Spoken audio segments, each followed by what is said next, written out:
नमस्कार, मैं मणि वैष्णव। बहकाकर आड़ में जब झाड़ काटे जाते हैं तो पहाड़ सूने और गांव उजाड़ हो जाते हैं। वास्तविक विषय से ध्यान भटकाने के लिए अब तक जनता को टास्क दिया जाता था, मगर इस बार देश के एक पत्रकार या फिर कहा जाए कथित पत्रकार को टास्क दिया गया। पत्रकार ने आदेश का पालन किया और उसके मुंह से देश की बहू, एक शहीद की पत्नी और सम्मानित नेता सोनिया जी के प्रति अपमान का जहर फूट पड़ा। उसने जो कहा वह सही था या गलत, जो समझदार है उसे समझाने की आवश्यकता नहीं है और जो नहीं समझना चाहते उनकी हमें चिंता भी नहीं है, क्योंकि इस देश का विकास व्हाट्सएप द्वारा संचालित दिमाग नहीं कर सकते।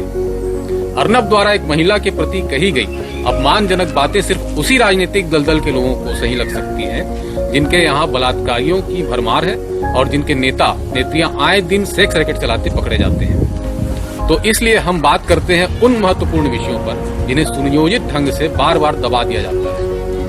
जिस पालघर की घटना को अलग रंग देने के लिए अर्नब गोस्वामी ने जहर उगला था, उस घटना में भाजपा के ही कार्यकर्ता संलिप्त पाए गए। यही नहीं, जिस गांव में घटना हुई उस गांव की सरपंच भी भारतीय जनता पार्टी की सदस्य है। सोचिए, यदि कांग्रेस के कार्यकर्ता इस घटना में संलिप्त होते तो अब तक इसे सुनियोजित हमला करार दिया जा चुका होता। देश में कोरोना और नफरत दोनों को फैलने के लिए सरकार ने समुचित व्यवस्था बना रखी है। जिस चीन से कोरोना वायरस फैला, केंद्र सरकार ने उसी देश से घटिया क्वालिटी के कोरोना जांच किट खरीदे, वह भी 795 रुपए प्रति किट की कीमत। जो जांच किट खरीदे गए थे वह जांच में असफल हो रहे हैं और अब जांच किट की ही जांच चल रही है।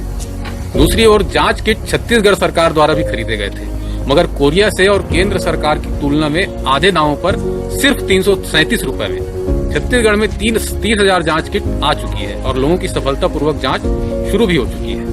केंद्र ने इतने ऊंचे दाम में घटिया किट क्यों खरीदे, यह बात आपको शायद कभी पता न चले, क्योंकि अपने निरर्थक आदेशों का सहर्ष पालन करने वाली जनता को उन्हें हिसाब देने में कोई रुचि नहीं है। प्रधानमंत्री राष्ट्रीय राहत कोष के उपस्थित रहने के बावजूद 8 मार्च को प्रधानमंत्री सेवा कोष पीएम केयर फंड अलग से बनाया गया, जिसमें खुद प्रधानमंत्री और उनके मंत्री सदस्य हैं। सरकार द्वारा कोरोना संकट में मदद के लिए प्रधानमंत्री राष्ट्रीय राहत कोष की जगह इस नए कोष में दान देने की अपील की गई थी।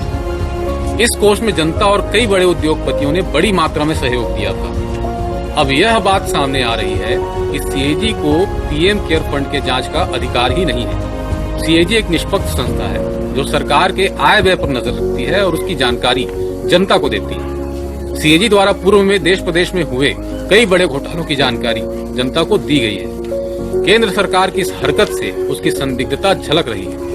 जनता के द्वारा दिए गए पैसों का हिसाब जनता को देने में क्या समस्या है, पारदर्शिता से केंद्र सरकार को परहेज क्यों है, यह कुछ ऐसे महत्वपूर्ण विषय हैं जिन्हें जनता को समझना बहुत आवश्यक है, क्योंकि यह विषय आपके जीवन, भविष्य और देश को प्रभावित करेंगे। बुद्धि को प्रभावित करने के लिए भाजपा के सुनियोजित कार्यक्रम और अफवाह तंत्र तो मौजूद हैं ही। धन्यवाद।